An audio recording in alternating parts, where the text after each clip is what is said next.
All glory to assembled devotees. All glory to Sri Guru and Gauranga. हरे कृष्णा। तो आज के दिन से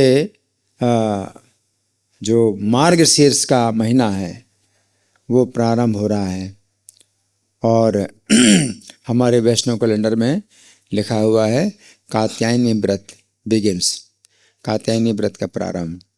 तो कार्तिक व्रत जब समाप्त होता है तो उसके अगले दिन से कात्यायनी व्रत प्रारंभ होता है। तो अभी तक कार्तिक व्रत चलता रहा। तो जो कार्तिक का महीना है तो ये दामोदर महीना कहलाता है। इसमें भगवान श्री कृष्ण को माता यशोदा ने बांधा था, बंधन, माता का बंधन प्राप्त हुआ श्री कृष्ण को। और पूरे महीने हमने उनका जो है इसी प्रकार से गुणगान किया कि माता के द्वारा वो बांधे गए। इस लीला का जो है मंचन, झांकी का हम दर्शन करते रहे पूरा कार्तिक का महीना। और कृष्ण जो है माता यशोदा के जो है प्रेम, वात्सल्य प्रेम में बंधे।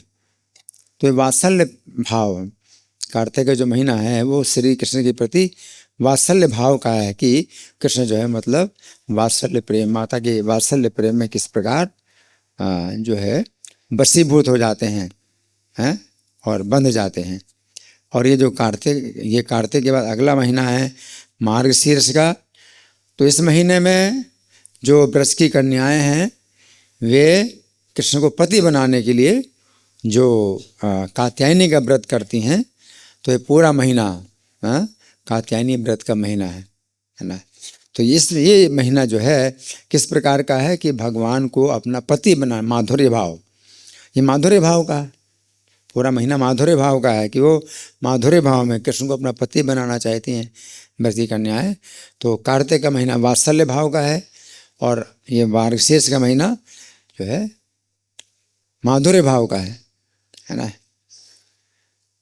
तो इसमें हम लोग वो सब झांकी नहीं बनाते जो कि झांकी उखल बंधन की लीला की झांकी का जैसे हम करते हैं दर्शन, इस प्रकार की झांकी नहीं बनाते हैं। भगवान जो व्रज की कन्याओं के वस्त्रों का हरण करते हैं तो इसका हम जो है पूरे महीने चाहे तो बना सकते हैं झांकी इस तरह की।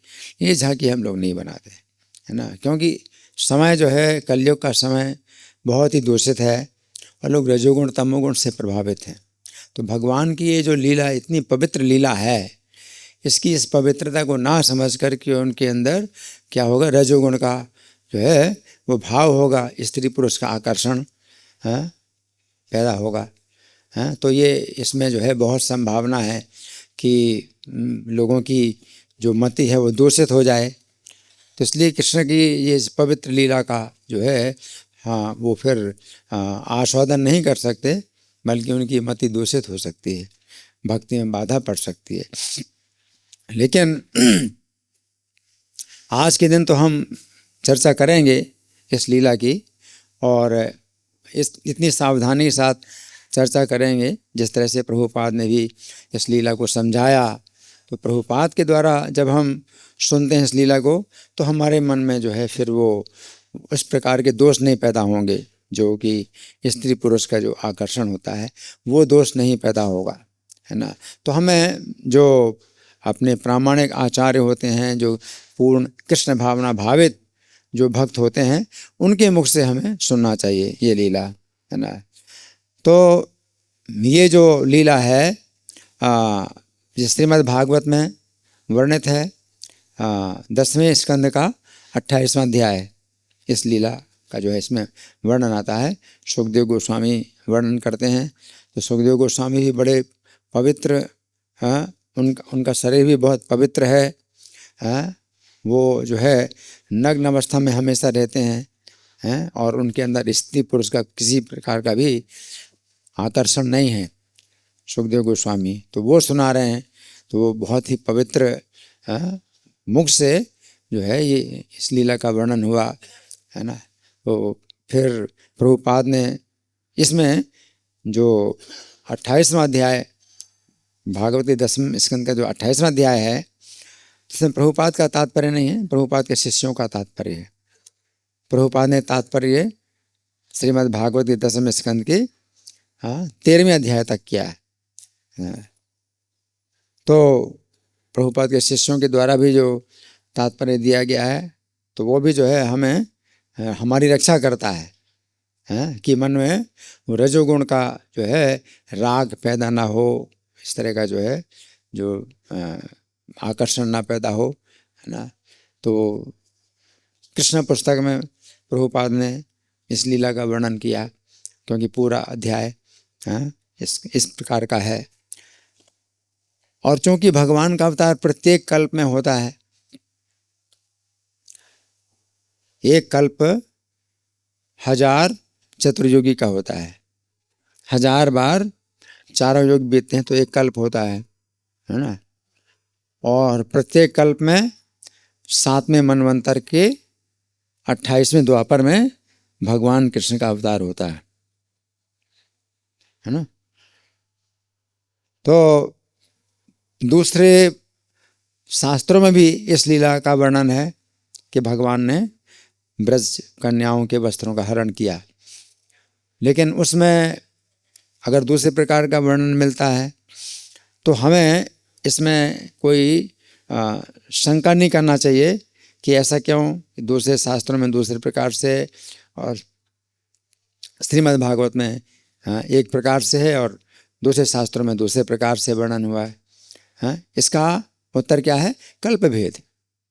तो कल्प भेद के अनुसार भगवान की लीलाओं में जो है कुछ अंतर हो जाता है। तो ब्रह्म विवर्त पुराण में भी इस लीला का विस्तृत वर्णन है, लेकिन हमारे पास तो केवल संक्षिप्त ये लीला का वर्णन मैं पढ़ के सुनाऊंगा। और इसको सुन रहे नारद जी। इस लीला को कौन सुन रहे हैं? नारद जी सुन रहे हैं, है ना। तो नारद जी भी कैसे हैं? मतलब बहुत शुद्ध हैं, नैष्ठिक ब्रह्मचारी हैं, वे सुन रहे हैं। और सुना रहे हैं नारायण ऋषि। नारायण ऋषि, है ना। नारायण ऋषि जो है ये नर नारायण ऋषि हैं, जो धर्म देवता के पुत्र हैं, जुड़वा पुत्र हैं, नर नारायण ऋषि। तो ये भी नैष्ठिक ब्रह्मचारी हैं। ये भी जो है गंधमादन पर्वत पर तपस्या कर रहे हैं, इनकी तपस्या के द्वारा ही सृष्टि की रक्षा हो रही है। तो ये भी नैष्ठिक ब्रह्मचारी। तो नारायण ऋषि भी नैष्ठिक ब्रह्मचारी और साक्षात कृष्ण ही के अवतार है, तो वो सुना रहे हैं। और नारद जी नैष्ठिक ब्रह्मचारी हैं जो सुन रहे हैं। इस प्रकार से ये जो लीला है कितनी पवित्र है, यह हम अंदाजा लगा सकते हैं कि भगवान की ये लीला कितनी पवित्र है ना। तो इसी भाव से हमें सुनना चाहिए कि भगवान के अंदर ये सब स्त्री पुरुष के आकर्षण नहीं है।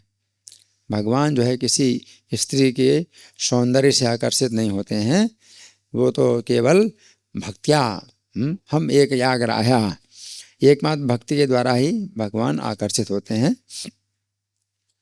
ये शारीरिक जो सौंदर्य है उससे इसका जो है कोई संबंध नहीं, भगवान का कोई संबंध नहीं है।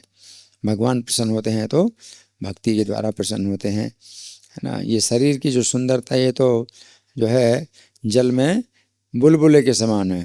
जैसे बुलबुला है तो जैसे है ना, तो वो बड़ा सुंदर दिखाई पड़ता है लेकिन थोड़ी देर का है। तो उसी प्रकार से शारीरिक हमारे जो भौतिक शरीर में जो सुंदरता आती है, कुछ समय के लिए आती है, जवानी की सुंदरता आती है, वो जो है अनित्य है ना। तो भगवान नारायण जो है ये सुना रहे हैं। किसको सुना रहे हैं? नारद जी को सुना रहे हैं।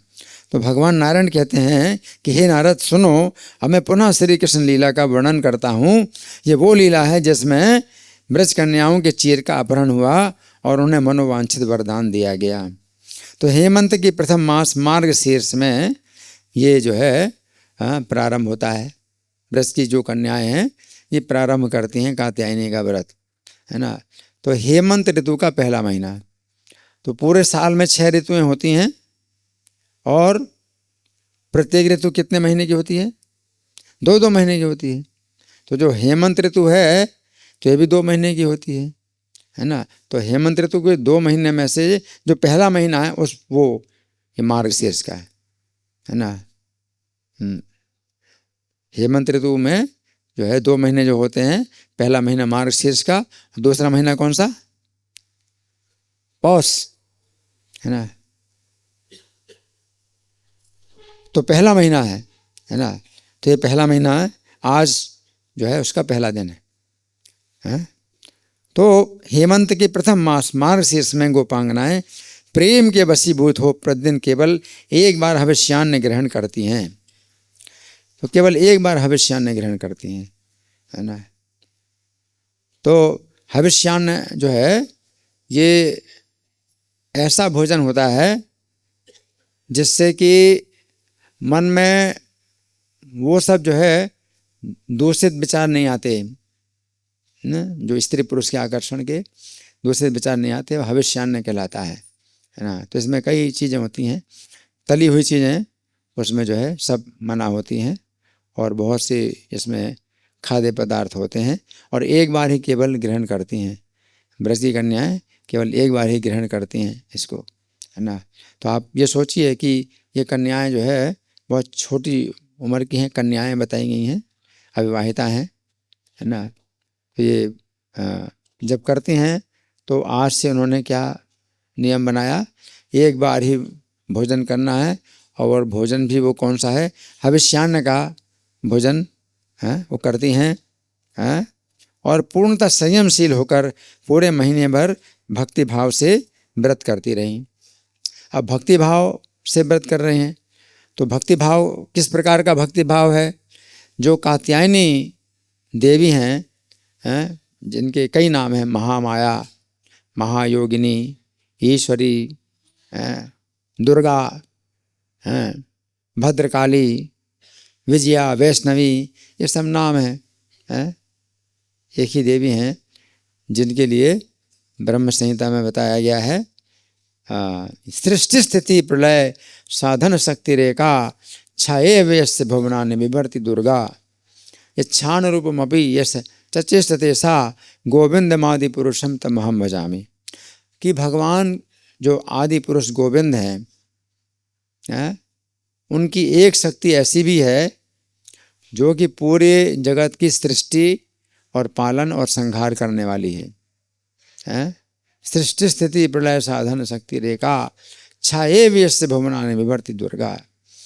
तो वो जो है भगवान कृष्ण की छाया के समान है। छाया के समान का मतलब यह है कि जैसे आपकी छाया है तो आपकी चेष्टाओं के अनुसार ही छाया की चेष्टा होती है, स्वतंत्र चेष्टा नहीं हो सकती, है ना। अगर आप हाथ उठाएंगे तो वो छाया हाथ उठाएगी, है ना। और अगर आप हाथ नहीं उठाएंगे तो छाया हाथ नहीं उठा सकती आपने। तो दुर्गा जो है भगवान कृष्ण की छाया शक्ति है। छाये व्यस्य भुवनानि बिभर्ति दुर्गा, है ना। लेकिन छाया शक्ति कैसी छाया शक्ति है कि इच्छान रूपमपि यश चेष्टते सा, भगवान की इच्छा के अनुसार से चेष्टा करती है छाया। आपकी जो छाया है आपकी इच्छा के अनुसार चेष्टा नहीं करेगी, हैं। कि आप अगर इच्छा करें कि मेरी छाया हाथ उठाए तो छाया हाथ नहीं उठाएगी, आपको हाथ उठाना पड़ेगा तो छाया हाथ उठाएगी, है ना। तो ऐसी जो है छाया में शक्ति नहीं होती, हमारी छाया में ऐसी शक्ति नहीं होती कि हमारी इच्छा के अनुसार चेष्टा करें, हैं। अगर मैं खड़ा होऊंगा तो छाया खड़ी होएगी, लेकिन मैं इच्छा करूं कि मेरी छाया खड़ी हो जाए तो छाया खड़ी नहीं होगी। भगवान की जो है छाया शक्ति दुर्गा ऐसी भी है कि उनकी चेष्टा के बिना भी उनकी इच्छा के अनुसार चेष्टा करती है, वो दुर्गा है। तो भगवान के जो है प्रत्येक कार्यकलाप जो है दिव्य हैं, उनकी छाया भी दिव्य है। हमारी छाया तो जड़ है, हमारी छाया जड़ वस्तु है कि जब मैं हाथ उठाऊंगा तो वो हाथ उठाएगी, नहीं तो हाथ नहीं उठाएगी। छाया जड़ है। भगवान की छाया क्या है? चेतन है, दिव्य है। तो दुर्गा देवी चेष्टा तो करती है भगवान की छाया के समान, लेकिन वो छाया ऐसी छाया है कि इच्छा के अनुसार चेष्टा करती है। भगवान की चेष्टा ना भी हो तो भगवान की इच्छा के अनुसार चेष्टा करती है। इच्छानुरूपम अभी यस चेष्टसा गोविंद आदि पुरुषम तमहम भजामि। ऐसे आदि पुरुष गोविंद का मैं भजन करता हूँ। तो वो जो कात्यायनी देवी है ना, तो वो भगवान की छाया शक्ति है ना। तो जो वैष्णव लोग होते हैं तो वो जो है दुर्गा को जो है भगवान से स्वतंत्र नहीं मानते। अगर कभी दुर्गा की पूजा करते भी हैं वैष्णव लोग, कभी अगर दुर्गा की पूजा करते भी हैं तो इस प्रकार से मान करके वो दुर्गा की पूजा करते हैं कि भगवान की ये दासी हैं, भगवान की सेविका हैं, है ना। और ये हमें जो है भक्ति प्रदान करें, तो हम इनसे भक्ति मांगने के लिए हम इनकी पूजा कर सकते हैं। लेकिन फिर भी हम नहीं पूजा करते, हम पूजा नहीं करते और मंदिर में इनकी जो है मूर्ति भी नहीं होती। इस्कॉन मंदिर में इनकी मूर्ति भी नहीं होती है। इसका कारण क्या है? इसका कारण ये है कि अगर हम कभी पूजा करने लगें तो लोगों को गलत संदेश मिल जाएगा, गलत संदेश मिल जाएगा कि ये भी जो है भगवान के समान जो है स्वतंत्र हैं, इनकी भी पूजा की जा सकती है। तो दूसरे मंदिरों में, इस्कॉन के बाहर जो दूसरे मंदिर हैं तो उनमें जो है सब होते हैं, कृष्ण की भी मूर्ति है, राम की भी मूर्ति है, गणेश जी की है और दुर्गा की है, शंकर जी की, सबकी मूर्ति होती है। लेकिन हमारे इस्कॉन मंदिर में जो है चूँकि वैष्णव सिद्धांत के अनुसार ये जो है सब विष्णु मंदिर कहलाते हैं, तो इसमें विष्णु तत्व की उपासना होती है ना। इसमें अगर और दूसरे कोई अगर किसी की मूर्ति होती भी है तो सेवक के रूप में होती है। जैसे हनुमान जी, तो हनुमान जी की अलग से मूर्ति नहीं होती है कि अलग से पूजा हो। हनुमान जी श्री राम दरबार में जो है हनुमान जी सेवक के रूप में विराजमान हैं और हनुमान जी की पूजा होती है। तो इस तरह से होती है पूजा हनुमान जी। ललिता विशाखा हैं तो राधा कृष्ण हैं, उनके साथ ललिता विशाखा, तो वो सेवा में है। तो इस प्रकार से जो है ये विष्णु तत्व का जो है पूजन होता है। तो ये वैष्णव मंदिर है ना। और ये जो व्रत की कन्याएं हैं इनको हम कैसे समझें? ये व्रत की कन्याओं को हम कैसे समझें? व्रत की कन्याएं श्री कृष्ण को परमेश्वर नहीं मानती, क्योंकि श्री कृष्ण ने स्वयं अपने को क्या किया है? योग माया से ढका है, या योग माया के द्वारा उनका ज्ञान को ढका है।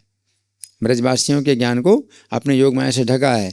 कृष्ण नहीं चाहते कि ब्रज में वो जो है ईश्वर के रूप में माने जाएं, ईश्वर के रूप में पूजा हो। क्यों? क्योंकि कृष्ण ब्रज में जो भक्त हैं उनका स्नेह पाना चाहते हैं, मित्र का स्नेह पाना चाहते हैं। तो ज़रूरी है कि वो जो भक्त हैं कृष्ण के, वो कृष्ण को अपना मित्र समझे। तो योग माया के द्वारा उनका ज्ञान ढका है। और जो कन्याएं हैं तो योग माया के द्वारा ज्ञान ढका है, तो वो अपना पति बनाना चाहती। तो ये ब्रज की कन्याएं कृष्ण को अपना पति बनाना चाहती हैं। क्यों? अपने जैसा समझकर। कोई भी कन्या है तो किसी लड़के अगर अपना पति बनाना चाहती तो अपने जैसा समझ कर के पति बनाना चाहती है। तो उनके अंदर तीव्र इच्छा है कृष्ण को अपना पति बनाने की, है ना। और जो ब्रज के जो माता पिता के समान जो गोपियाँ हैं तो वो कृष्ण को अपने पुत्र की तरह समझते हैं, है ना। तो कृष्ण की योग माया ही उनके ज्ञान को इस प्रकार से ढकती है कि कृष्ण ऐसी अद्भुत लीलाएं करते हैं जो कि ईश्वर की सेवा हो नहीं सकती, संभव किसी मनुष्य के द्वारा संभव नहीं है। लेकिन जो भी ब्रजवासी कृष्ण को क्या मानते हैं? अपना ही बालक मानते हैं। कोई उनको मित्र मानता है, कोई उनको अपना पति मानते हैं, और कोई जो है उनको पुत्र मानते हैं और अपने आश्रित मानते हैं। तो ये भगवान की इच्छा है। इसलिए इसको तो अज्ञान नहीं कहेंगे कि ये ब्रज की कन्याएं अज्ञान में हैं कि कृष्ण को अपना पति बनाना चाहती हैं या अपना पति मानती हैं, तो इसको अज्ञान नहीं कहेंगे। माता यशोदा नंद महाराज को अज्ञान नहीं कह सकते कि अज्ञान में है इसलिए कृष्ण को अपना पुत्र मानते हैं। अज्ञान नहीं है ये अज्ञान नहीं है। उनका ज्ञान योग माया के द्वारा ढका हुआ है और सुरक्षित है। और जब कभी कभी जो है वो उनको भगवान के ऐश्वर्य का पता भी चलता है और फिर से ज्ञान ढक जाता है। तो ये अज्ञान नहीं है। लेकिन जो भौतिकतावादी लोग होते हैं और वो कृष्ण को जो है नहीं जानते ईश्वर हैं, तो उनका ज्ञान ढका हुआ है।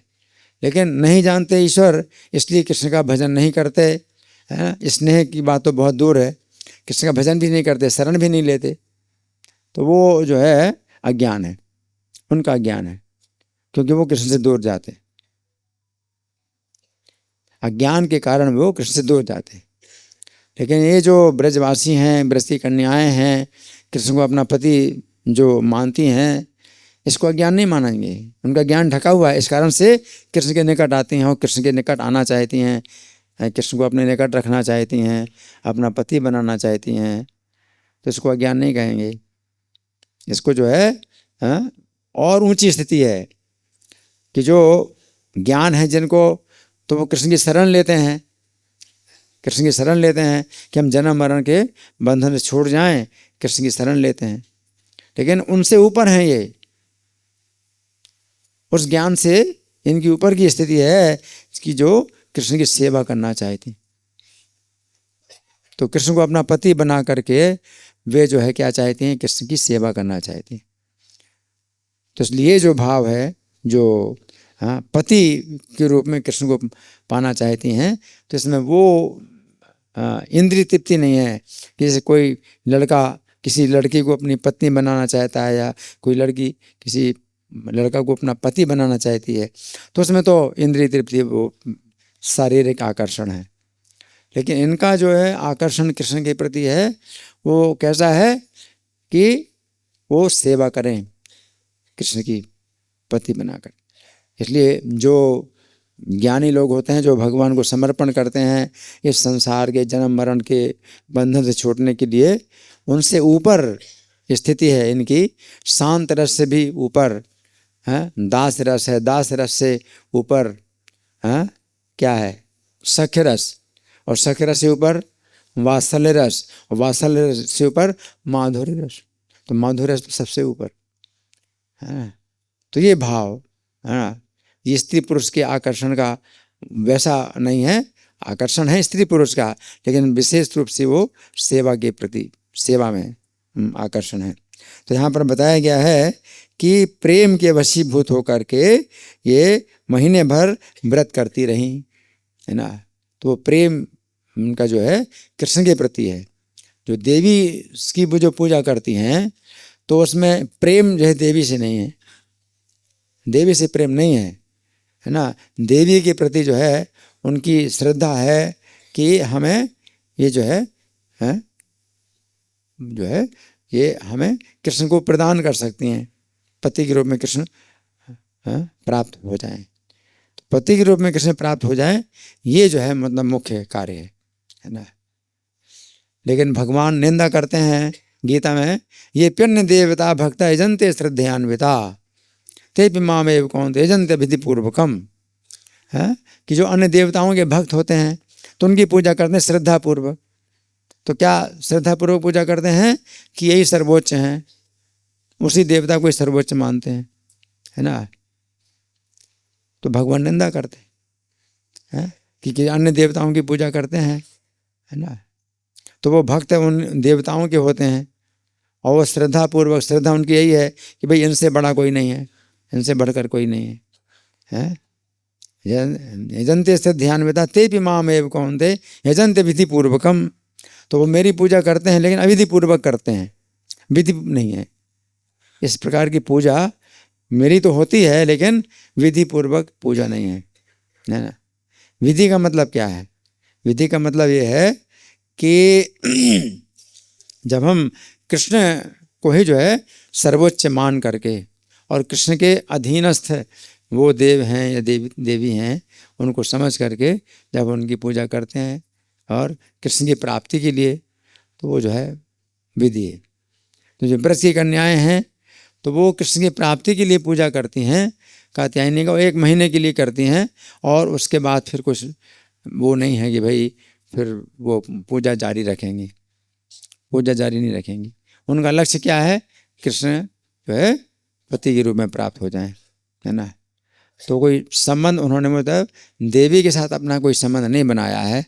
जैसे कि आप दुकान में जाते हैं तो दुकानदार से आप जो है कोई चीज़ मांगते हैं और उसकी कीमत देते हैं, तो फिर जब आपने उसको पैसा दे दिया और आपने सामान ले लिया तो फिर दुकानदार से आपका कोई संबंध नहीं रहा, आपने वो चीज़ ले लिया, आपको वो चीज़ से मतलब है और दुकानदार से कोई मतलब नहीं। उसी प्रकार से जो व्रत की कन्याएँ हैं, देवी के प्रति उनकी जो भावना है कि ये हमें कृष्ण प्राप्ति करा सकती हैं, कृष्ण की पति रूप में प्राप्ति करा सकती हैं, तो वो तरह से वो देवी की पूजा करती हैं कि कृष्ण पति रूप में प्राप्त हो जाए। और उसके बाद फिर जो उनका संबंध होगा वो कृष्ण से ही होगा कि कृष्ण की सेवा में पूरी मतलब समर्पित रहेंगी और फिर सोचेंगी भी नहीं कि उन्होंने जो है कभी दुर्गा की पूजा की थी, है ना। तो ये जो है मतलब विधि पूर्वक ये है। अविधि पूर्वक वो होती है कि भाई उस देवताओं से संबंध बनाए, क्योंकि भगवान कहते हैं कि अगर उसी देवता से आपने संबंध बना लिया कि भाई हम जन्म जन्म इनके ही भक्त हैं, उसी देवता के भक्त हैं, तो फिर भगवान क्या कहते हैं, यान्ति देवव्रता देवान पितृन यान्ति पितृव्रता, है कि जो देवताओं का व्रत करने वाले हैं तो देवताओं के लोक में जाएंगे, तो उसी लोक में जाएंगे। पितृन यान्ति पितृव्रता, और जो पितरों के व्रती हैं तो पितरों के लोक में जाएंगे। भूतान यान्ति भूतेज्या, वो भूत प्रेतों की जो है जो पूजा करने वाले हैं भूत प्रेतों के लोक में जाएंगे। यान्ति मध्याजिनो, और जो मेरे पूजक हैं वो मेरे पास आते हैं। तो इस प्रकार से अगर हम देखा जाए तो व्रत की कन्याएं जो है वो उस प्रकार के भाव में नहीं है, कात्यायनी व्रत कर रही हैं तो वो कात्यायनी व्रत ही जीवन भर करेंगी, है ना। तो इसमें बताया गया है कि वे नहाकर यमुना के तट पर पार्वती की बालुकामयी मूर्ति बनाकर उसमें देवी का आवाहन करती हैं।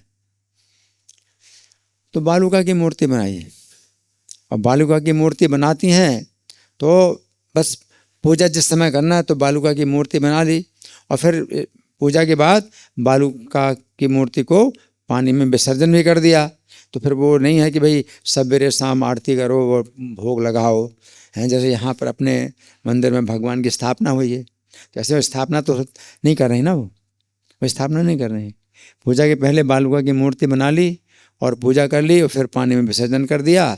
अब कुछ नहीं भाई शाम की फिर पूजा करो, फिर भोग लगाओ, फिर शयन उनका कराओ, फिर ये सब, ऐसा कुछ नहीं है ना। कृष्ण की जो पूजा होती है कैसे होती है ना, तो शयन भी कराना है, फिर उठाना भी है, फिर 6 बार 7 बार जो है आरती करना है, भोग लगाना है, तो वो चीज़ जो है कृष्ण के लिए है ना। यहाँ पर क्या है, बालुका मई मूर्ति बनाकर उसमें देवी का आवाहन करती हैं, वो मंत्रोच्चारण पूर्वक नित्य प्रति पूजा करती हैं। तो केवल महीना 30 दिन का है या 31 दिन का, जितना भी हो, बस वो मार्गशीर्ष के महीने में मतलब उन्होंने नियम बनाया है, और जिस समय पूजा करेंगी उसी समय बालुका की मूर्ति बनाएंगी, पूजा के बाद विसर्जन कर देंगे पानी में और चले जाएंगे। और कृष्ण का ही चिंतन उनके दिमाग में रहता है, पूजा के पहले भी कृष्ण का ही चिंतन रहता है कि हमें क्या चाहिए। जैसे दुकानदार को आप पैसा देते हैं तो दिमाग में आपका ये रहता है कि हमें जो चीज़ चाहिए वो मिले हमें, है ना, सही चीज़ मिलना चाहिए, है ना। और वही जो है आप चीज़ ले जाते हैं तो उसी चीज़ के बारे में सोचते हैं आपने ये चीज़ प्राप्त कर ली है, हाँ, और जब नहीं प्राप्त हो तो ये चीज़ हमें प्राप्त करना है, तो दिमाग में वो चीज़ रहती है। उसी तरह से व्रत की कन्याओं के दिमाग में कृष्ण रहते हैं, तो पूजा के समय भी उनके दिमाग में कृष्ण ही रहते हैं, है ना। तो देवी से वो मांग रही हैं कि हमें क्या है, हमें कृष्ण चाहिए, तो दिमाग में क्या है, कृष्ण है ना। तो यहाँ पर बताया गया है कि नित्य प्रति पूजा किया करती थी। तो नित्य पूजा का मतलब क्या है, उसको अंग्रेजी में बोलते हैं रेगुलरली, मतलब दिन में एक बार। कभी नित्य का मतलब होता है भाई 24 घंटे, यहाँ पर 24 घंटे नहीं, नित्य। नित्य का मतलब क्या है, दिन में एक बार आप करते हैं तो वो नित्य। वो भी जैसे कोई दवाई को कहते हैं आप नित्य सेवन करो, तो एक गोली आप रोज लेते हैं तो उसी को कहते हैं नित्य। नित्य का मतलब प्रतिदिन। नित्यम भागवत सेवया, तो श्रीमद् भागवत का क्लास नित्य होता है, तो नित्य का मतलब डेली, रेगुलरली, नित्यम, इसका ये मतलब है। तो 1 महीने के लिए वो जो है प्रतिदिन जो है करती हैं, तो 1 बार करती हैं, नित्य प्रति पूजा किया करती थी। और गोपियाँ चंदन, अगरू, कस्तूरी, कुमकुम, नाना प्रकार के मनोहर पुष्प, भांति भांति के पुष्पहार, धूप, दीप, नैवेद्य, वस्त्र, अनेक अनेक फल, मणि, मोती और मूंगे चढ़ाकर, अनेक प्रकार के बाजे बजाकर प्रतिदिन देवी की पूजा संपन्न करती थी, है ना। तो बहुत चीज़ें हैं पूजा की, बहुत चीज़ें हैं पूजा की। ये प्रत्येक चीज़ जो है वो जो इकट्ठा करती हैं, चाहे फूल हैं और मालाएं हैं और गुरु है, कितनी चीज़ें इकट्ठा करती हैं, लेकिन दिमाग में क्या है उनके? कृष्ण है, कि मुझे कृष्ण प्राप्त करना है ना। तो ये मतलब विशेष है। और उनको जो है प्रार्थना उनकी क्या है?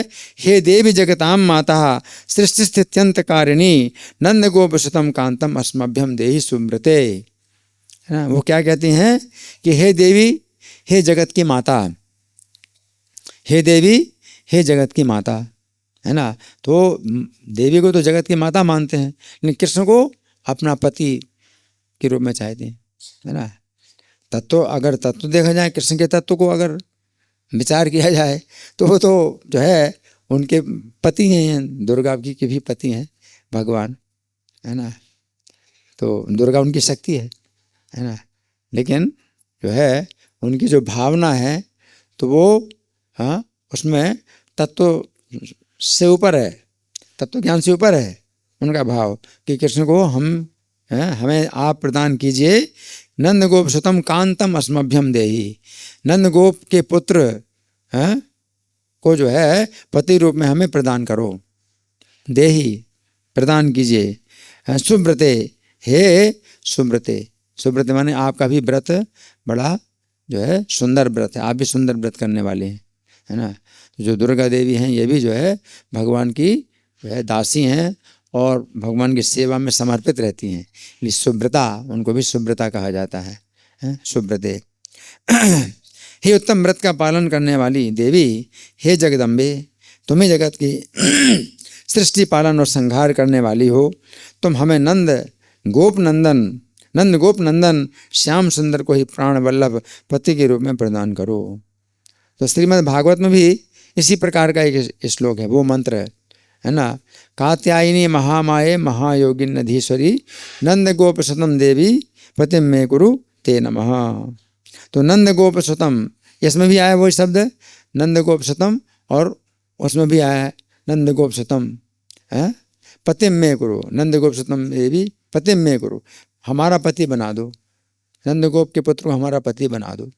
तो नंद गोप के पुत्र हैं, कृष्ण को नंद गोप का पुत्र समझ रहे हैं, है ना।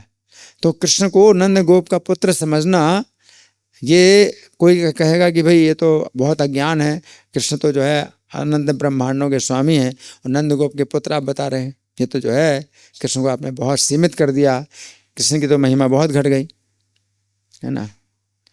तो इसका क्या उत्तर है? नंद गोप का पुत्र अगर कोई मानता है कृष्ण को, तो ये जो है कृष्ण को बहुत प्रसन्न करने वाला है, कृष्ण बहुत प्रसन्न होते। और जो तत्व जानते हैं कृष्ण का, तो वो जो है इस बात को मानते हैं कि यद्यपि जो है अनंत ब्रह्मांडों के स्वामी हैं कृष्ण, लेकिन कृष्ण जो है नंद गोप के पुत्र भी हैं, और कृष्ण नंद गोप के पुत्र हैं या अर्जुन के सखा हैं। तो ये जो संबंध है ये कृष्ण इतने पक्के बनाते हैं कि कृष्ण क्या कहते हैं कि पहले मैं नंद गोप का पुत्र हूँ, बाद में ईश्वर हूँ। कृष्ण अपनी पहचान भी, जब कृष्ण स्वयं अपनी पहचान करते हैं नंद गोप के पुत्र के रूप में, तो वो भी जो है क्या है, कृष्ण तत्व का ज्ञान है, ये भी कृष्ण का तत्व है, यशोदा के पुत्र हैं, है ना। क्योंकि भगवान गीता में कहते हैं अजोपि सन अव्यात्मा भूतानाम ईश्वरोपि सन प्रकृतिम स्वाम अजस्साय संभवाम में आत्मा माया, है ना।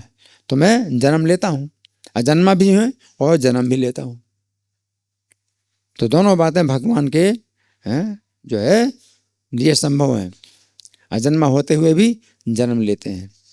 तो अनंत ब्रह्मांडों के स्वामी होते हुए भी नंद गोप के पुत्र भी हैं, उसमें भी कोई कमी नहीं होती है कि कृष्ण जो है कोई कमी रखें नंद गोप के पुत्र के रूप में, अपनी पूरी पहचान करते हैं कृष्ण। और ये जो ब्रज की कन्याएं नंदगोप सुतम, नंदगोप का पुत्र मान करके हैं उनको पति बनाना चाहती हैं, तो कृष्ण उसमें भी क्या है, पूर्ण प्रसन्न है, पूर्ण प्रसन्न है। वो ना भी जाने कि वो परमेश्वर हैं, लेकिन नंद गोप का पुत्र हैं और वो हमारे जैसे, हम भी गोप की कन्याएं हैं, वो भी एक गोप के पुत्र हैं, तो हमारा पति बना दो उनको। तो इसलिए पति बनाना चाहती। जैसे गोपियां, क्षमा करिए, देवकी और वसुदेव तो पिछले जन्म में जो है अदिति और कश्यप थे, और उसके पहले जन्म में, उससे भी पहले जन्म में प्रश्नि और सतपा थे, प्रश्नि और सतपा थे। तो प्रश्नि सतपा ने जब तपस्या की थी और कृष्ण जब उनको दर्शन देते हैं तो उन्होंने उनको पुत्र बनाना चाहा, लेकिन चूंकि जानते हैं ये तो परमेश्वर है, तो हम पुत्र कैसे बनाएं, तो उनसे जो है भगवान से मांगती हैं आपके समान पुत्र चाहिए, आप हमारे पुत्र बनिए, ये नहीं मांगती। क्यों? क्योंकि आप तो परमेश्वर, हम कैसे जो है साहस कर सकते हैं, आपको पुत्र बनाने का साहस कहाँ है? बड़ा संकोच है। तो क्या कहा, आपके समान पुत्र चाहिए। तो भगवान ने फिर जो है इस तर्क पर जो है भगवान पुत्र बनने के तैयार हुए कि मेरे समान कोई दूसरा है नहीं, तो मैं ही पुत्र बनूंगा। लेकिन उन्होंने ये नहीं कहा कि आप हमारे पुत्र बनिए। लेकिन जो ब्रज की कन्याएं हैं ये कृष्ण को अपना पति बनाना चाहती हैं। क्यों? कि पूरी तरह से वो इसी भाव में है कि कृष्ण क्या है, केवल इतना ही है। कितने हैं? नंद गोप के पुत्र हैं, हम गोप की कन्याएं हैं और वो एक गोप के पुत्र, नंद गोप के पुत्र हैं। तो उसमें क्या दिक्कत है, हमारे पति बन जाए और आप उन्हें हमारा पति बना दो, है ना। तो ये स्थिति जो है किसी प्रकार से भी कम नहीं है, बल्कि ज़्यादा है, ज़्यादा ही प्रसन्न करने वाली भगवान को, है ना। तो वो कहते हैं नंद गोप सुतम कांतम अस्मभ्यम देहि सुब्रते, हैं, तो हमें आप जो है वो कृष्ण को पति रूप में प्रदान कीजिए, है ना। तो फिर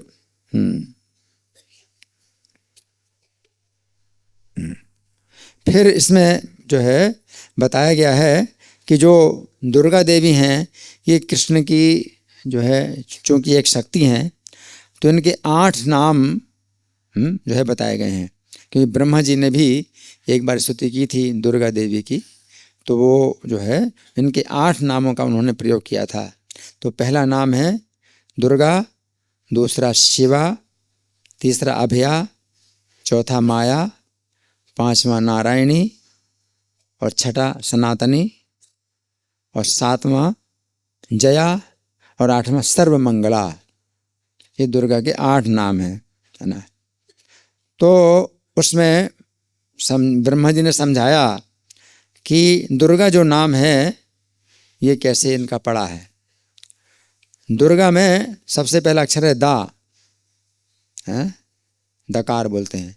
दुर्गा में सबसे पहला अक्षर है दा, तो दा का अर्थ है दैत्यनाश, है, दैत्यनाशनी, है ना, ये दैत्यों का नाश करने वाली है दा। उसके बाद ऊ, दुर्गा है ना, दा के बाद ऊ है, तो ऊ का अर्थ है विघ्न नाश करने वाली, दैत्यों का नाश करने वाली, और ऊ का मतलब है विघ्न नाश करने वाली, है ना। तो इसके बाद फिर रा है, रा का मतलब रोग नाश करने वाली दुर्गा, दा ऊ और रा, है ना। दा का मतलब दैत्य नाश करने वाली और ऊ का मतलब क्या, विघ्न नाश करने वाली, और रा का अर्थ है रोग नाश करने वाली। फिर गा, गा का अर्थ है पाप नाश करने वाली। उसके बाद आ की मात्रा है ना, यह है भय और शत्रुओं का नाश करने वाली, है ना। तो कितने अक्षर हो गए, दा ऊ रा गा आ, कितने अक्षर हो गए, 5 अक्षर। 5 अक्षरों के जो है इस प्रकार के अर्थ हैं। तो इस तरह से जो है दुर्गा शब्द, जिनके चिंतन स्मरण से दैत्य आदि निश्चय ही नष्ट हो जाते हैं, वे भगवती दुर्गा श्री हरि की शक्ति कही गई हैं, है ना। तो ब्रह्मा जी ने भी समझाया, जो शाक्त लोग होते हैं वो शक्ति को ही सर्वोच्च मानते हैं, तो दुर्गा की पूजा करते हैं वो स्वतंत्र रूप से हैं जो सर्वोच्च शक्ति को, है ना। लेकिन जो वैष्णव लोग हैं तो ब्रह्मा जी भी उन्होंने भी यही कहा कि भगवान की शक्ति है, ये भगवान से स्वतंत्र नहीं है ना। और ब्रह्म संहिता में भी बताया गया, इच्छानुरूपम भी ऐसे सचेष्ट थे सा, कृष्ण की इच्छा के अनुसार ही चेष्टा करती हैं। तो दुर्गा का ये अर्थ है कि ये भगवती दुर्गा श्री हरि की शक्ति कही है। ये बात किसी और ने नहीं, साक्षात श्री हरि ने भी कही। क्या कि उनकी शक्ति है, दुर्गा उनकी शक्ति है, श्री हरि ने साक्षात कही, ब्रह्मा जी ने भी कहा इस बात को। इसके बाद फिर दुर्गा शब्द का दूसरे प्रकार का भी अर्थ होता है। पहला अर्थ तो दुर्गा का ये हो गया, 5 अक्षरों से दुर्गा शब्द बना और ये अर्थ है इसके 5 प्रकार के कार्य करती हैं। फिर दूसरा दुर्गा शब्द कैसे बना है, दुर्ग शब्द से भी बना है दुर्गा, है ना, दुर्ग और आ, ठीक है। तो इसका जो है अब हमने विश्लेषण किया किस प्रकार से, 2 प्रकार से। पहला जो है शब्द है दुर्ग और दूसरा जो है आ। तो दुर्ग शब्द है विपत्ति,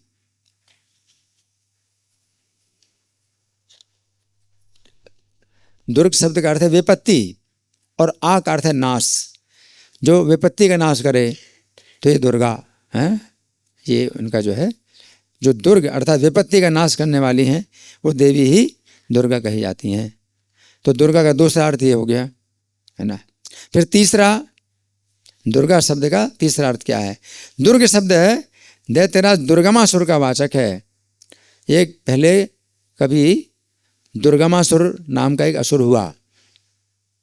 किस नाम का, दुर्गमासुर नाम का असुर हुआ, और आकार नाश अर्थ का होता है, उसका नाश किया, इसलिए इनको दुर्गा कहा जाता है। तो कितने अर्थ हो गए, 3 अर्थ हो गए दुर्गा के, है ना। फिर हाँ पूर्व काल में देवी ने उस दुर्गमासुर का नाश किया था, इसलिए विद्वानों ने इनका नाम दुर्गा रखा है। अच्छा, तो ये तो पहला नाम हुआ, इनका पहला नाम हुआ। अब दूसरा नाम क्या है, दूसरा नाम है शिवा। तो शा में, शिवा में पहला अक्षर है शा, जो कल्याण करने वाली, कल्याण करती है। फिर ई, ई का मतलब है उत्कृष्ट, उत्कृष्ट प्रकार का कल्याण करे, तो शा ई। फिर वाह, वाह का मतलब देने वाली। तो ये जो है सब प्रकार के उत्कृष्ट कल्याण देने वाली हैं।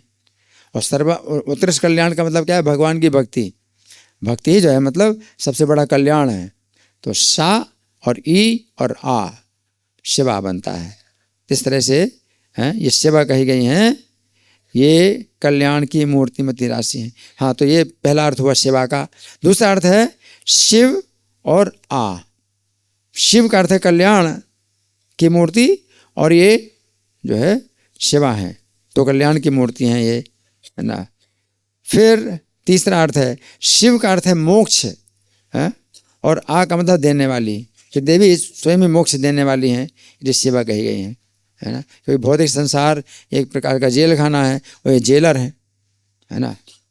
तो जेलर से अगर आप अच्छा संबंध बना लें तो वो आपको जेल से बाहर तो नहीं निकालता, लेकिन जेल से बाहर निकलने का रास्ता बता सकता है ना।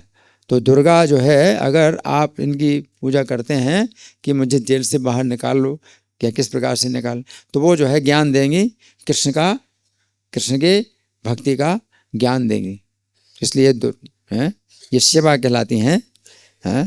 फिर तीसरा नाम क्या है इनका, अभया, है ना। तो अभय का अर्थ है भय का नाश, और आ का अर्थ है दाता, देने वाली, है ना। तो जो अभय देने वाली हैं, ये तत्काल अभय दान करते हैं, इसलिए अभया कहलाती हैं, है ना। तो ये अभया शब्द हो गया। इसके बाद फिर कितने नाम हो गए, 3 हो गए, 3 या 4? दुर्गा, शिवा, अभया, हाँ 3 हो गए। अब माया है ना, तो चौथा है माया। तो माँ का अर्थ है राजलक्ष्मी और या का अर्थ है प्राप्ति कराने वाला। जो शीघ्र ही राजलक्ष्मी की प्राप्ति कराती हैं वो माया कहलाती हैं। इनका ये माया का अर्थ ये है ना। फिर दूसरा माँ का अर्थ है मोक्ष और या का मतलब प्राप्ति। तो जो मोक्ष की प्राप्ति कराती हैं इनका नाम माया है। फिर अब 5वां नाम है नारायणी। 5वां है ना, 4 हो गए। 5वां नाम नारायणी। तो ये देवी भगवान नारायण का आधा अंग हैं, उन्हीं के समान तेजस्विनी हैं, उनके शरीर के भीतर निवास करती हैं, इसलिए इन्हें नारायणी कहा जाता है। नारायणी है ना। कितने हो गए? 5 हो गए हैं? 6 हो गए? 6 हो गए, 5 हो गए। हाँ, तो पहला है दुर्गा, दूसरा शिवा, तीसरा अभया और चौथा माया और 5वां नारायणी। अच्छा 5 हो गए। अब 6वां क्या है? ये सनातनी। 6ठा नाम क्या है? सनातनी। तो सनातन शब्द है नित्य और निर्गुण। नित्य और निर्गुण। सनातन का मतलब नित्य, नित्य मतलब हमेशा जो रहे या हमेशा रही, हमेशा रहेगी, नित्य है। और निर्गुण का मतलब है 3 गुणों से जो है ऊपर है। जो देवी सदा निर्गुण और नित्य हैं उन्हें सनातनी कहा जाता है। हैं? तो कितने नाम हो गए? 6 हो गए। अब 7वां है जया। जय शब्द कल्याण का वाचक है और आ का अर्थ है देने वाली। जो देवी सदा जय देती हैं उसका नाम जया है। शत्रुओं पर विजय है ना। तो हमें भी शत्रुओं पर विजय प्राप्त करना है, क्योंकि बहुत से शत्रु अंदर भी हैं हमारे, बाहर भी हैं। भक्ति में बाधा डालने वाले अंदर शत्रु हैं, काम क्रोध लोभ है ना, और बाहर भी कई शत्रु हो जाते हैं जो भक्ति में बाधा डालते हैं है ना। तो शत्रुओं पर विजय देती हैं, इसलिए इनका नाम जया है ना। कितने हो गए? 7 हो गए, 7। अब 8वां क्या है? सर्वमंगला। तो सर्वमंगल शब्द संपूर्ण ऐश्वर्य का बोधक है और आ का अर्थ है देने वाली। तो ये देवी संपूर्ण ऐश्वर्य को देने वाली हैं, इसलिए सर्वमंगला कही गई हैं है ना। तो संपूर्ण ऐश्वर्य भगवान की भक्ति में भी जो है हमें क्या चाहिए? धन चाहिए, बल चाहिए भगवान की सेवा में लगाने के लिए है ना। तो प्रभुपाद को भी जो है कितना बल मिला, बुद्धि, सब चीज़ें चाहिए जिससे कि लोगों को भक्त बना सकें, लोगों को प्रचार कर सकें, लोगों के जो तर्क हैं उनको परास्त कर सकें। तो ये जो है सर्वमंगला है ना। तो ये देवी के 8 नाम हैं और उनका स्तोत्र जो है इस प्रकार से है। तो हमने कुछ चर्चा की आप लोगों के साथ में कात्यायनी व्रत के संबंध में है ना।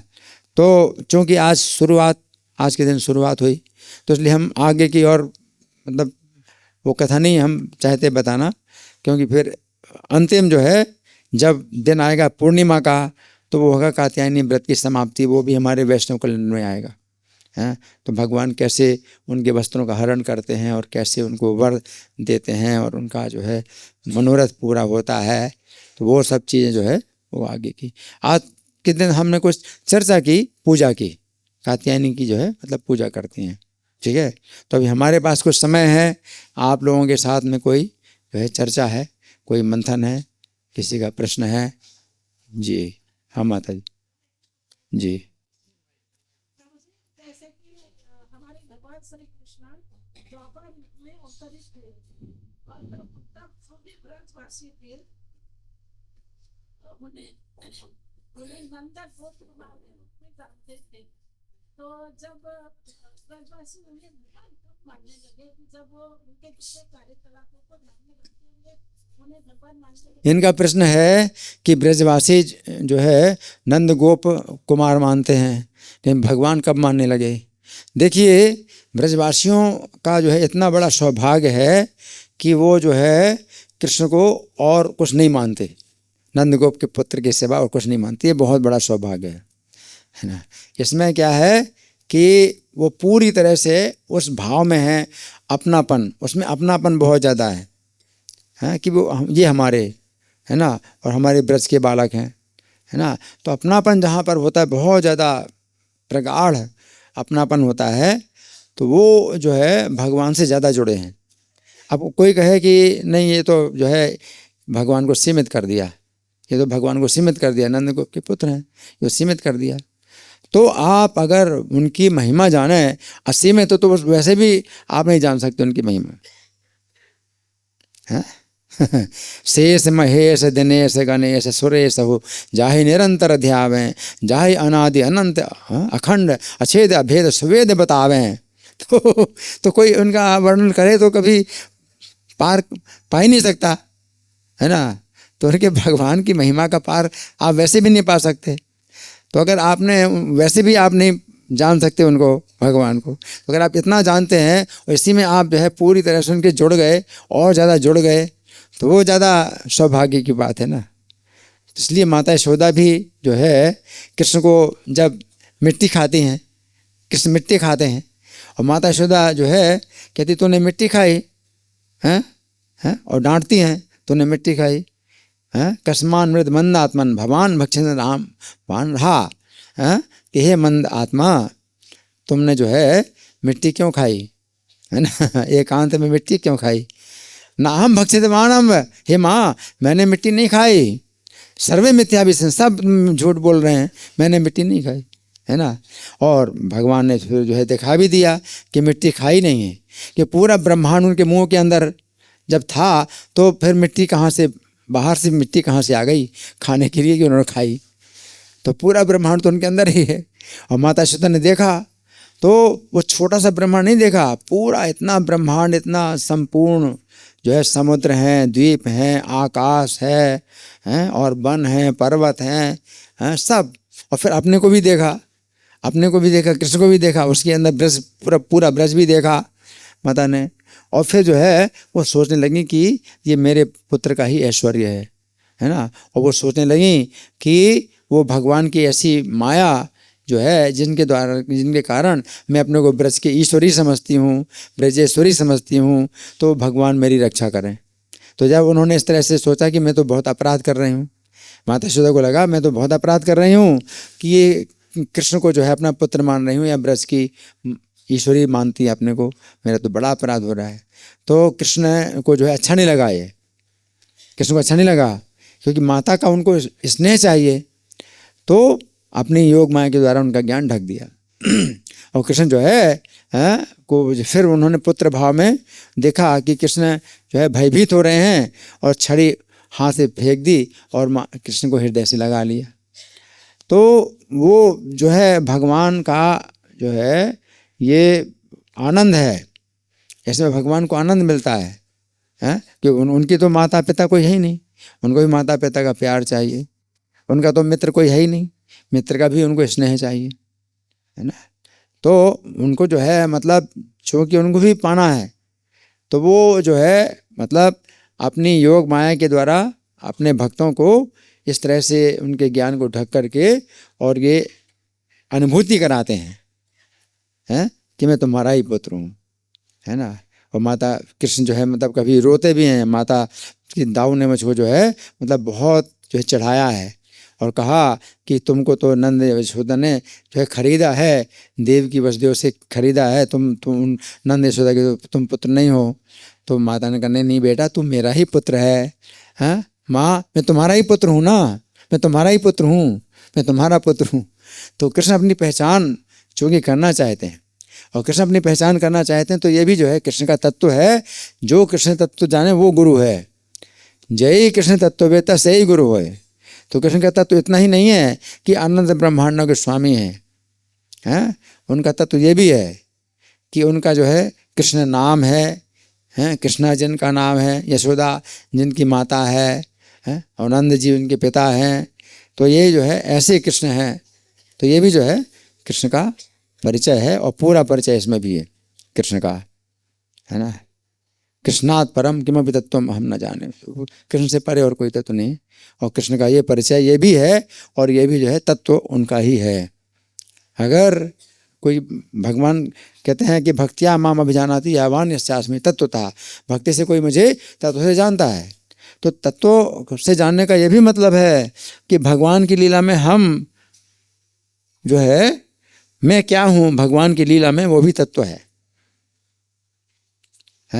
जैसे माता यशोदा कृष्ण को अपना पुत्र मानती हैं, तो ये भी तत्व है, तत्व से जानती हैं कृष्ण को।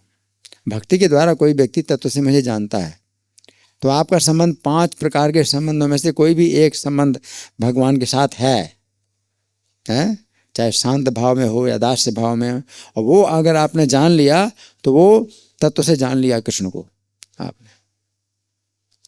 अब फिर वो जानने की जरूरत नहीं है कि वो असंख्य ब्रह्मांडों के स्वामी हैं, वो जानने की जरूरत नहीं, क्योंकि वो तो जो है वो आपके पास सुरक्षित है। वो ज्ञान, वो योग माया के द्वारा ढका हुआ है, वो ज्ञान वो सुरक्षित है, वो ज्ञान सुरक्षित है। आप अज्ञान नहीं है वो। अगर आपने कृष्ण को इतना जान लिया और उस तरह से आप कृष्ण के प्रति आपकी आसक्ति हो गई, आपका मन आसक्त हो गया है, तो वो जो है आपका वो ज्ञान तो आपका सुरक्षित हो गया। कौन सा ज्ञान?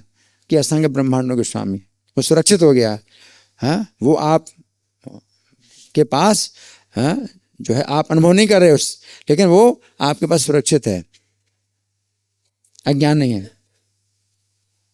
तो ये जानना जरूरी नहीं। गीता में भगवान ने अपना ज्ञान दिया है ना, अपना विश्वरूप दिखलाया है ना, वो भक्तों के लिए है।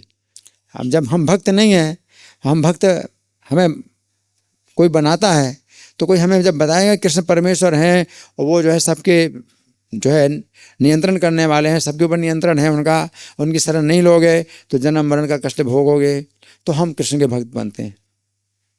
तो हमें कृष्ण के भक्त, जो भक्त नहीं है उनको भक्त बनाने के लिए गीता के ज्ञान की आवश्यकता है। लेकिन जो कृष्ण के प्रति उनका आसक्ति हो गई, उनके प्रेम हो गया, और वो विषय आकर्षण से तो वो मुक्त हैं, भोगों के आकर्षण से मुक्त हैं, और कृष्ण के प्रति उनका वात्सल्य प्रेम हो जाता है, पुत्र के रूप में अगर आकर्षण हो जाता है, या अपना मित्र के रूप में या कोई भी रूप में, तो वो चीज़ जो है आप भगवान को ज़्यादा प्रसन्न करती है। और वो आपका अगर स्वरूप है तो उसी स्वरूप में फिर आप रहें, तो वो तत्व है कि आप तत्व से जानते हैं। लीला वो नित्य लीला है, भगवान की नित्य लीला में आप रहते हैं। तो चूंकि लीला नित्य होती है, तो फिर उसको आप ये नहीं कह सकते कि भाई ये तो जो है सच्चाई नहीं है, ये तो खेल है। अगर खेल हमेशा चल रहा है, वो लीला वही हमेशा चल रही है, नित्य लीला चल रही, तो फिर उसको कैसे कहेंगे कि भाई ये जो है तत्व नहीं है।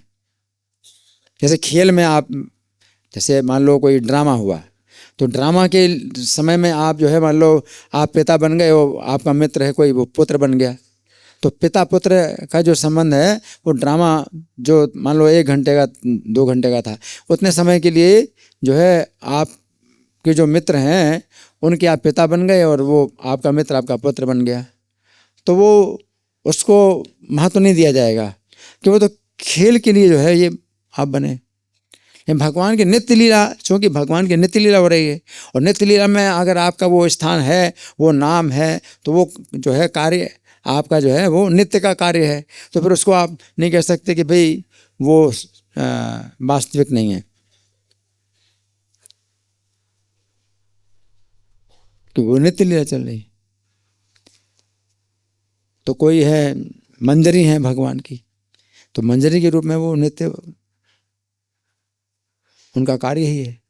उनका ये नाम भी जो है हमेशा के लिए, वो सृष्टि प्रलय से भी जो है उनका ये जो शरीर है वो बदलता नहीं है।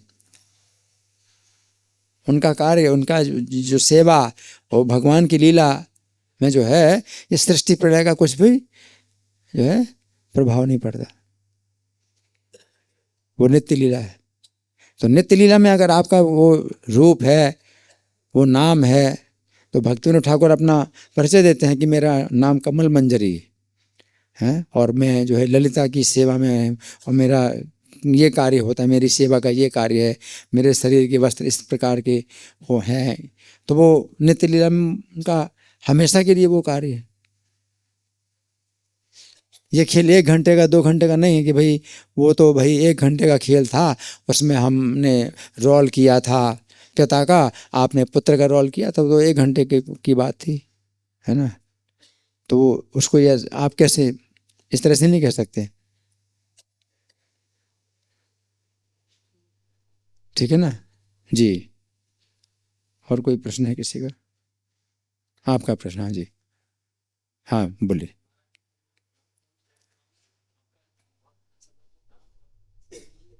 प्रश्न ये है कि चैतन्य महाप्रभु के कृपा से और उनकी कृपा से हम लोग अब थोड़ी वैष्णव बने। तो ये आज जो ये लीला बता रहे हैं कि सबसे अच्छी जो उपासना विधि है वो गोपियों की, ऐसा बताया गया। आज की लीला में से हम इस्कॉन के जो मेंबर हैं उनके लिए क्या है कि हम कैसे भगवान की। इनका अच्छा प्रश्न है, क्योंकि ऐसे प्रश्न से बहुत शंकाएं दूर होती हैं। इनका प्रश्न है कि अगर सबसे श्रेष्ठ अगर भगवान के साथ माधुर्य भाव में संबंध है तो इस्कॉन में फिर जो है इसको क्यों नहीं प्रोत्साहित किया जाता। आपका यही प्रश्न है ना। हम उस कैसे करें? देखिए, सबसे पहली बात यह है कि इसका हमें अभ्यास करने की ज़रूरत नहीं है। इस जो है संबंध का अभ्यास करने की हमको ज़रूरत नहीं है कि हम भगवान को पति बनाएं या कुछ इस तरह से। इसका अभ्यास करने की हमको ज़रूरत नहीं है ना। कृष्ण को अपने पुत्र के रूप में आप अभ्यास कर सकते हैं, और अगर आपका वो स्वरूप है तो वो स्वरूप जो है फिर आपका और वो निखरेगा कि आप कृष्ण के पिता हैं या माता हैं, और नहीं तो उसके ऊपर वात्सल्य भाव के ऊपर माधुर्य भाव अपने आप विकसित होगा, अपने आप आएगा। तो इसमें कोई ज़रूरत नहीं है कि आप जो है उसका अभ्यास करें तभी वो विकसित होगा माधुर्य भाव का। तो आप श्रवण कीर्तन जो करते हैं तो आप श्रवण कीर्तन करते रहिए, है ना। नित्य सिद्ध कृष्ण प्रेम साध्य कबू नाए। ये कृष्ण प्रेम या अपना संबंध जो अपना स्वरूप है वो नित्य सिद्ध है, तो वो बनाया नहीं जाता कि भाई हम कहें कि भाई माधुर्य भाव सबसे श्रेष्ठ है तो हम जो है माधुर्य भाव में कृष्ण के साथ संबंध बनाना चाहते हैं। ऐसा नहीं है। ये तो माधुर्य भाव सबसे ऊपर है, या शांत भाव से ऊपर दास्य भाव है, दास्य भाव से ऊपर सख्य भाव है। ये जो है जब विद्वान लोग आचार्य लोग बताते हैं तो उस रस से बाहर आ जाते हैं तब बताते हैं। ये जो उस रस में है तो उनको तो उससे बढ़ करके कुछ भी नहीं लगता। यम लब्ध्वा चा परम लाभम मन्यते नाधिगम दता। जिनका संबंध कृष्ण के साथ में सेवा के रूप में है, दास भाव में है, तो उसमें उससे बढ़ करके उनको लाभ और कोई दूसरा नहीं दिखाई पड़ता। हाँ, जैसे हनुमान जी हैं, है ना, तो दास भाव में रहते हैं। तो दास भाव में रहते हैं तो वो जो है इससे बढ़ करके अपना कोई लाभ नहीं मानते, जबकि वो समझते हैं अर्जुन का जो है संबंध भगवान से सखा भाव में है तो हमसे ऊपर हैं। हनुमान जी समझते हैं कि अर्जुन जो है इतने योग्य हैं कि भगवान के मित्र हैं, जबकि मैं इतना योग्य नहीं हूँ। तो हनुमान जी क्या सोचते हैं, मेरा सौभाग्य इतना है, मेरा तो इतना भी सौभाग्य नहीं था कि मैं उनका सेवक बन पाता, तो मैं तो उनका सेवक हूँ, है ना। और मैं सोच भी नहीं सकता कि कोई उनका मित्र बन सकता। लेकिन वो जो मित्र हैं उनके हैं या भगवान के माता पिता हैं, तो हनुमान जी सोचते हैं वो तो बहुत ऊपर हैं, तो वो सोचते भी नहीं कि भाई मैं मतलब बनूँ ऐसे। जैसे कि आप क्या सोचते हो कि आपको प्रधानमंत्री मोदी बना दिया जाए, कुछ सोचते हो? तो सिर में पहाड़ उठाने की तरह है। आप क्या करोगे? मोदी बना दिया जाए तो आप क्या करोगे? आपके सिर में पहाड़ जैसे क्या उठा पाओगे? तो हनुमान जी नहीं सोचते कि दास भाव में मतलब दास भाव में तो क्या है, वो तो दास बना रहे, हम तो दास भाव नहीं चाहते, हम तो सखा बनना चाहते हैं। ये चीज़ नहीं होती है। ये चीज़ नहीं होती है। वो अपना इतना सौभाग्य मानते हैं कि मेरा इतना बड़ा सौभाग्य कि मैं दास बन पाया, है ना। तो मित्र बनने की तो बस सोचते ही नहीं। अब वो बहुत ऊपर के हैं, जो मित्र हैं कृष्ण के वो बहुत ऊपर हैं मुझसे, लेकिन मुझे मेरा सौभाग्य इतना ही है। जैसे कुंती महारानी है तो वो जो है कृष्ण का जो है संबंध माता यशोदा के साथ में है, तो बड़ी चकित होते हैं कि मतलब कितना सौभाग्य माता यशोदा का कि बांध दिया और कृष्ण बंधे, है ना। लेकिन वो नहीं सोचती कि मैं यशोदा बन जाऊँ, मुझे भी सौभाग्य प्राप्त हो। वो अपना सौभाग्य इसी में समझती हैं कि वो समझ पाएं यशोदा का कितना बड़ा सौभाग्य है। कुंती महारानी को जो है इतना जो ज्ञान हो गया कि माता यशोदा का इतना बड़ा सौभाग्य है, इसमें ही वो अपना बहुत बड़ा क्या मानती हैं, सौभाग्य मानती कि मुझे इतना भी ज्ञान हो गया, है ना। तो इसमें जो वो हम लोग गाते हैं ना कि इति दृक् सुलीला भी रानंद कुंडे सुघोषम निमंदंतम आख्यापयंतम तदेशी तज्ञेषु भक्तिर ये तत्वम, हाँ। तो भगवान भी जो है ये दिखाते हैं कि जो उनकी महिमा जानने वाले हैं, तो उनको भगवान भी ये संदेश देते हैं कि अपने भक्तों के द्वारा मैं जीता जाता हूँ, मतलब पराजित हो जाता हूँ, अपने भक्तों के द्वारा मैं पराजित होता हूँ। तो ज्ञानी लोग इसमें भी अपना बड़ा सौभाग्य मानते हैं कि हमको इतना ज्ञान प्राप्त हो गया कि भगवान अपने भक्तों के द्वारा पराजित हो जाते हैं। हम तो भक्त नहीं हैं, हम भक्त नहीं हैं, लेकिन जो भी हमें इतना ज्ञान हो गया कि भगवान भक्तों के द्वारा पराजित हो जाते हैं, ये हमारा कितना बड़ा सौभाग्य है। तो अपना सौभाग्य इसी को समझो। अगर आप जो है साधु संघ में अगर आ गए, है ना, रोज आप कथा सुनते हैं, तो ये आपका कितना बड़ा सौभाग्य है कि आप इस धरातल से नीचे ना गिरें, जन्म जन्म यही हमें प्राप्त होता रहे। इससे बढ़कर के और क्या लाभ, हाँ, हम सोच सकते हैं। कितना बड़ा लाभ है कि आप सुन रहे हैं, रोज कथा सुन रहे हैं भगवान की, कितना बड़ा लाभ है। तो यही सोचना चाहिए कि हम जन्म जन्म हम जो है इसी तरह से रहें, और इससे आगे क्या होता है हम सोच भी नहीं सकते, है ना। लेकिन आप आगे बढ़ेंगे, लेकिन वो जो है जो आगे की चीज़ मिलेगी तो फिर आप सोचेंगे हाँ ये हमें कभी नहीं ऐसा हमने सोचा था, हमें ये भी मिल गया। तो जो मिल गया उसी में ही अपना सौभाग्य मानो, और इसी में आप अपनी सुरक्षा भी करो कि अब नीचे ना जाएं हम, कि हम आगे बढ़ें कि हम नहीं हैं, हम तो सखा बनना चाहते हैं, है ना। अपना सौभाग्य इसी में ही समझो, है। संतुष्टः सततम योगी, तो हमेशा संतुष्ट रहो इसी बात में कि आप उनके दास के दास के दास अगर बन गए तो हमारा बड़ा सौभाग्य है, हाँ। गोपी भर्तु पद कमलियोर दास दासानुदासा, मेरा इतना ही बड़ा सौभाग्य कि उनके चरणों के दास के दास के दास मैं बन जाऊं, है ना। तो ये चीज़ जो है मतलब अपना जो है संतुष्टि, इस प्रकार की संतुष्टि होनी चाहिए।